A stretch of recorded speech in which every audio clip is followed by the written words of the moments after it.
Welcome back to Modern Metabolic Health with Dr. Lindsay Ogle. Today, I have a very special guest, Melissa Mitri. She is a registered dietitian and owner of Melissa Mitri Nutrition, which is a virtual private practice specializing in sustainable weight loss for women. She helps women achieve lasting results through personalized, science-based nutrition strategies that fit their real lives without restriction or guilt. In her practice, Melissa also supports clients who use GLP-1 medications and empowers them to build healthy habits for long-term success. She believes everyone has the power to improve their health one small bite at a time. And I actually learned about Melissa through another podcast, the Dr. Francavilla show. And what really stuck with me was how she emphasized compassion in her approach to helping her patients. And with the holidays coming up, I decided to reach out to Melissa through Instagram, and she was gracious enough to take the time to talk about a compassionate approach to nutrition and health during the holiday season. So thank you so much for being here. Thank you so much, Dr. Ogle. I'm happy to be here to talk about this important and really timely conversation. Yeah, so let's just get started with what self-compassion actually is, and especially in the context of eating and weight management. hmm Yeah, sure. So when we think of self-compassion, just for a little bit of context, in my practice, I know a lot of my dietitian colleagues' practices, many of our clients, many of us come in sort of with the mindset of like that all or nothing sort of approach that is kind of stems from a lot of different areas, but mainly from diet culture, the kind of this black or white thinking with eating, with our health habits. And that's sort of the becomes the opposite of self-compassion. So really practicing self-compassion is really giving yourself grace when you're not, feel like you're not doing things perfectly, and really just treating yourself like you would a good friend or loved one. So in simplicity, for simplicity's sake, it's just being kind to yourself. And that can apply in a lot of different settings, but especially it applies in the context of healthy eating and when you're trying to build healthier habits over time. We'll talk about why it's so important to practice that self-compassion and how the research really proves that it can be really helpful for long-term success in weight management too. Yeah, I think that self-compassion is so important in many aspects. And we were talking before we started recording that I also treat many patients with substance use disorders, and that I see that come into play a lot with those patients, as well as my patients that I'm seeing for weight management. And so I think it's a very a human practice that we actually need to develop and practice over time. And what can be so wonderful is when you have a provider who does emphasize that, then it can really open the door to creating that practice within yourself. So I'm so great. It's wonderful to hear that you have that approach as well. Mhm. Because often when people are following a quote unquote diet or are trying to improve their health, there's a lot of talk about willpower. So could you touch on the difference between willpower and self-compassion, and I guess where they may come into play together? Yeah, sure. So willpower we think of as this thing that feels difficult, that we have these temptations around us, good food, especially around the holiday season as we're approaching that now, and feeling like we have to restrict ourselves, or that you can't, you have to take a lot of sort of strength to say no to certain foods. And so really the opposite of that. And when we talk about self-compassion and kind of switching the mindset to focus more on that, practicing self-compassion is really just um, being kind to yourself and kind of thinking of it in the fact that these foods are enjoyment for many of us. These are the holidays. These foods sometimes are maybe foods that you're only having once in a while. And when I think about willpower, I think about, it doesn't have to feel that hard. It's really about just kind of looking at the big picture of choosing what you really want, choosing the types of foods that maybe you don't normally have and that have more of a sort of meaning to you with your traditions. And kind of, something that I tell a lot of my clients in the context of all of this is really thinking of it as well. We don't need to necessarily, um, feel the pressure to have everything, but to really make that food more meaningful, and just remembering that, that food also will be here all the time, and it's not just around the holidays either. Yeah, that is so helpful and kind of touches back on that all or nothing thinking and just I also hear you kind of touching on the importance of being intentional and also Mhm. making sure that you are really enjoying the indulgences when you do choose to do that because that is a part of life and we're not looking for like perfect 100% perfect nutrition all of the time. That is not reasonable, recommended, by Mhm. any means. So, what sort of practical tips do you have for anybody who is, maybe going to a holiday party coming up, or planning their family dinner? What do you tell some of your clients around this time?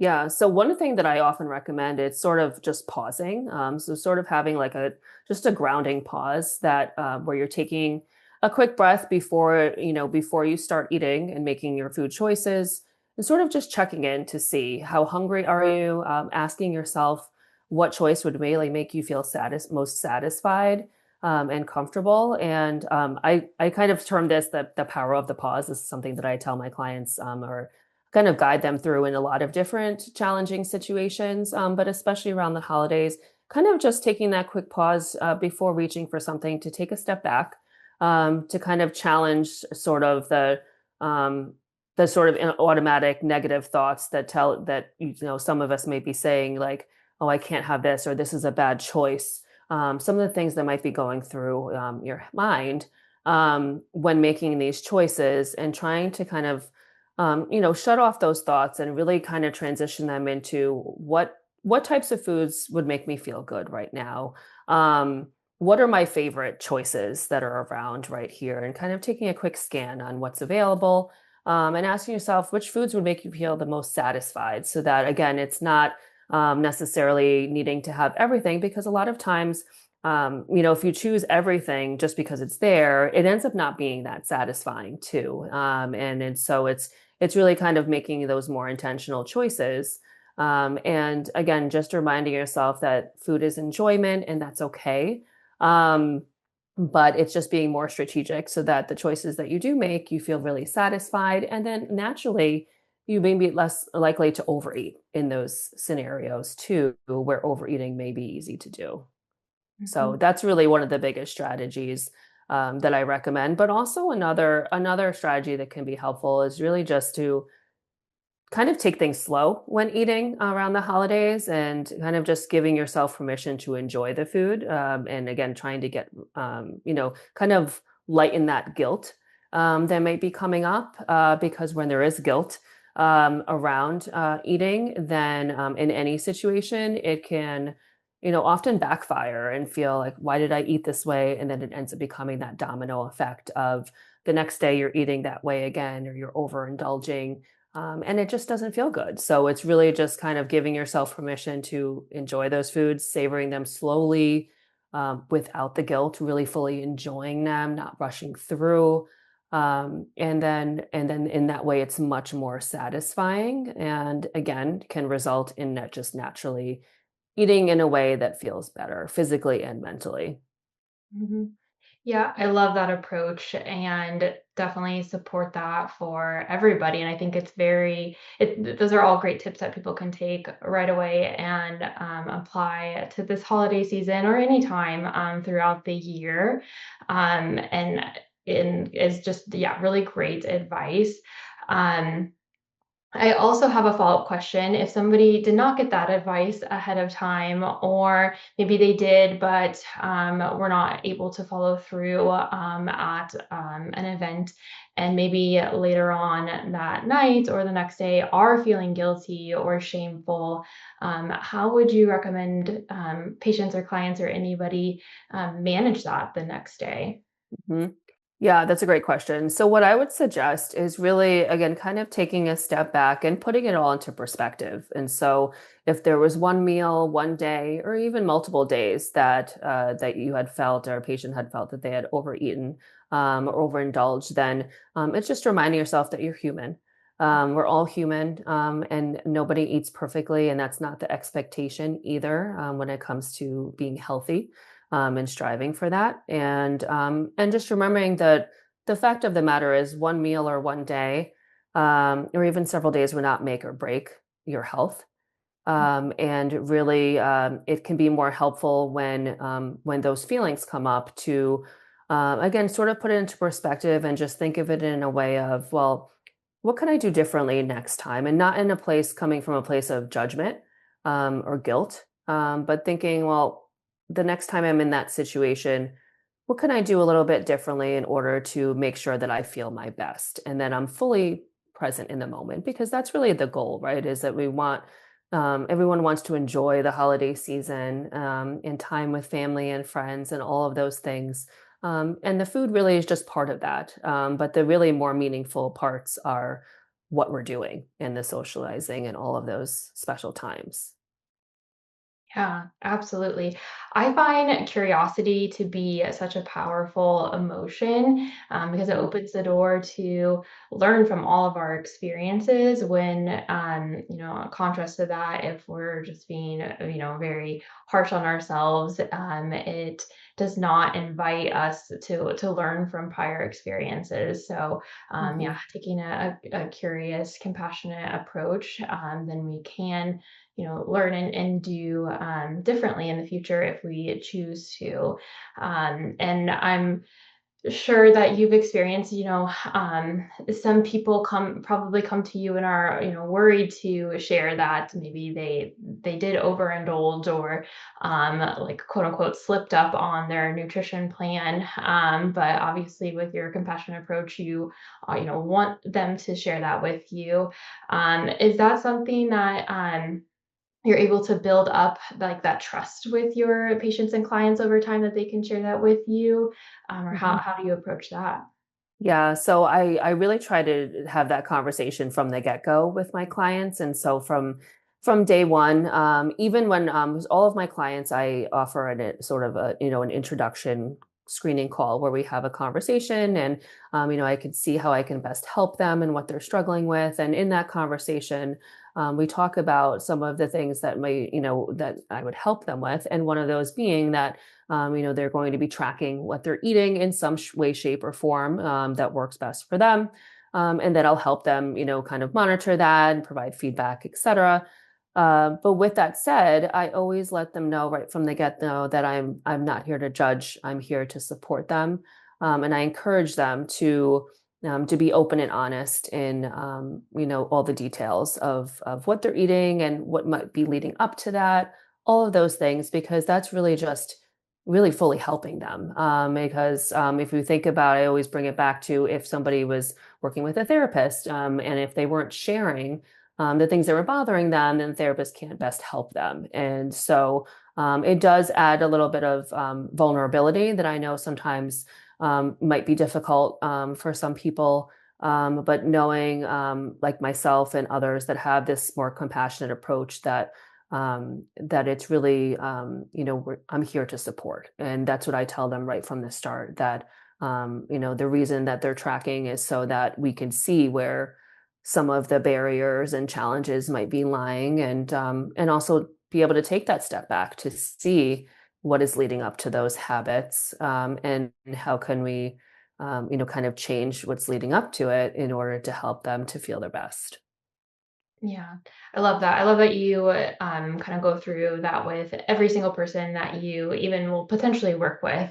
So it lays the groundwork that this is an expected part of the experience and working together. Mhm. I know some people think like self-compassion is like soft or woo-woo or not necessary. And you mentioned earlier about, studies that prove how important it is to Mhm. actually make progress, moving forward. Could you talk more about that? Yeah, so I started researching this, even though this is a topic that I talk about often with clients, but I was very intrigued by it because I came across a couple of years ago an initial study, one study. There's one of several out there on this topic, and I wrote an article about it because I was so intrigued of how there really was solid research that basically shows, to sum up, that that people that are more self-compassionate, and really meaning kind of like stopping the negative thoughts and being, again, reminding themselves that they're human, giving themselves grace when they feel like they had slip ups. They really tend to have more long term success with weight management, with being more consistent with their habits. So, and kind of just staying the course. Because really, when breaking these studies down, and I see this in my own practice as well, is when you're kind of practicing that self-compassion when you feel like you've had an off day, you're able to get back on track and kind of get back to those healthy habits much sooner, versus the trend often happens is if you beat yourself up over things, then often leads to kind of veering off for several days or maybe weeks, and starting to feel like you don't have the ability to do the work, or do what's necessary, and it becomes that spiral effect. And so the research really shows that those that are able to give themselves grace when these things happen, are able to more quickly kind of get back to those healthy habits, which in turn leads to more consistency and leads to better results. Wonderful. Yeah, and if you want, we can definitely include a link to that article, because that sounds like really Yeah, great information. absolutely. And some things that come to mind, if somebody is like still hesitant on the term compassion or self-compassion, while you were talking and explaining the definition and how this portrays in studies, I also think Mhm. of like resiliency and like the fixed mindset versus growth mindset. So Mhm. it sounds like people who have self compassion are resilient and have a growth mindset, Mhm. because they are able to reflect and grow from their experiences. So I think that's another way, if somebody is still Yes. hesitant about that term, could Right. admit and apply it. I completely agree. I think that's a great way of describing it, to see that contrast, because really having that fixed mindset is just kind of just thinking, well, because I'm not able to do it right now, it's too hard, so I'm never going to be able to do it. And so that really having that growth mindset and having faith in yourself that it is possible, and always remembering that building healthy habits takes time. And if we think about a lot of my clients who come to me that may have tried quote unquote dieting and different sort of strategies several times in their life. And so it takes time to develop those habits that they're trying to break. And so it's going to take some time to break those habits and create new habits at the same time, and it's not expected to be overnight. So it's almost expected to have these days where things won't go as planned, and that's part of life, and that's okay, and that's our roles as clinicians and dietitians, to really support our patients and remind them of that, because that's the reality of it. Couldn't agree more. And I'm sure you also see this in your practice is many people don't want to celebrate until they reach like their ultimate goal, whatever that is. And Hmm. part of my practice is, every session or visit pulling out, wins that we can celebrate along the way. And so often people are overlooking these like to me huge milestones, and when they reflect they're Hmm. like, oh, actually that is a big improvement over x amount of time, because if we get just so focused on that ultimate goal or like that big goal, we don't see all of the progress that has been so wonderful before that. Right. And then also the mind just continues to push back that goal. So when people even reach it, they're like, oh, well, now that's great, but I have this next one that Right. Now I what? achieve. Yeah, I completely agree with that. I think going back to the wins, that's something also I talk about regularly with clients. Like every time we meet, I have a sort of a check-in form, a brief form that ask them a few questions, and one of them being what were your wins since we last met. And a lot of times that they're not always scale wins. They're not always weight changes, and because that's only one of many wins that Mhm. a patient will experience. And so, and then it's really, I agree, it's really helpful to talk about that along the way because just as humans, we tend to be more negative and think more on the what I'm not doing right or not doing good enough. And there's always good things that are happening along the way, and that can really motivate you to keep going and remember that it's a process. Kind of enjoy the process versus trying to aim for this big win. Because when you then get to that point, if your big win is to get to a certain weight, well, what happens then? Do you stop practicing the healthy habits? Or are you enjoying the process? And that's really what's going to, ultimately get you those big wins. But we need to be more consistent and enjoy it along the way. Mhm. Yes, yes. So for those listening who are trying to find a healthy balance between enjoying the holidays and then sticking to their health goals, what's one mindset shift or a simple strategy that you would recommend? Yeah, great question. So I would say, first and foremost, just when it comes to all the holiday things, focusing more on what to add to your diet rather than restrict. And not even just to diet, but just to your overall day-to-day life. So that can mean, instead of to kind of think about the contrast. So instead of thinking about what you need to stay away from, um, or what you can't have, think about what to add. So for the diet, think about more protein at meals, for example, more water or calorie-free beverages during the day that are hydrating, that taste good, a short walk after dinner, or even just the act of enjoying food more, slowing down to enjoy your food. So kind of thinking at it of a more in a positive way versus I'm going to this big event and I have to have all this willpower. Mhm. Really the focus on addition rather than subtraction with any day of the year is really a much more enjoyable way to think about it. And it really works because if you have more protein at meals or you have more fiber at meals, more fruits and vegetables that you actually like and enjoy, then you will feel more full and you probably will eat less naturally or eat in a way that just makes you feel physically great. And it's much more sustainable way. Especially throughout the holiday season, that you'll come out of the holiday season feeling better and not having that feeling that you have to start over again January 1st. So Yes, which is just another day. Reminding right, everybody about that too. exactly, yes. Mhm. Thank you for that great advice and all of the knowledge that you shared. Is there anything else that you would like to say today? Yeah, I would just close with just a reminder that, being successful in your healthy habits, it's not about being perfect.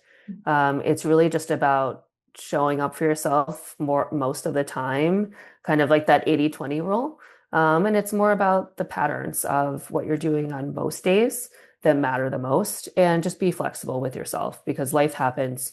Remembering and trusting that if you feel like you veered off one day, you absolutely have the ability to get right back on track. Mhm. Wonderful. And if anybody wants to find you and work with you or follow you to learn more, where should they go? Yeah, so you can follow me on Instagram. I'm at the weight loss dietitian. I also have my website where you can reach out and schedule a free call with me, like I mentioned, and that's melissamitri.com. And for any clinicians that are listening, I'm very active on LinkedIn as well. So Wonderful. Well, thank you so much for taking the time. I will include those links below, and I hope you have a wonderful holiday season. you too. Thank you so much. Thank you.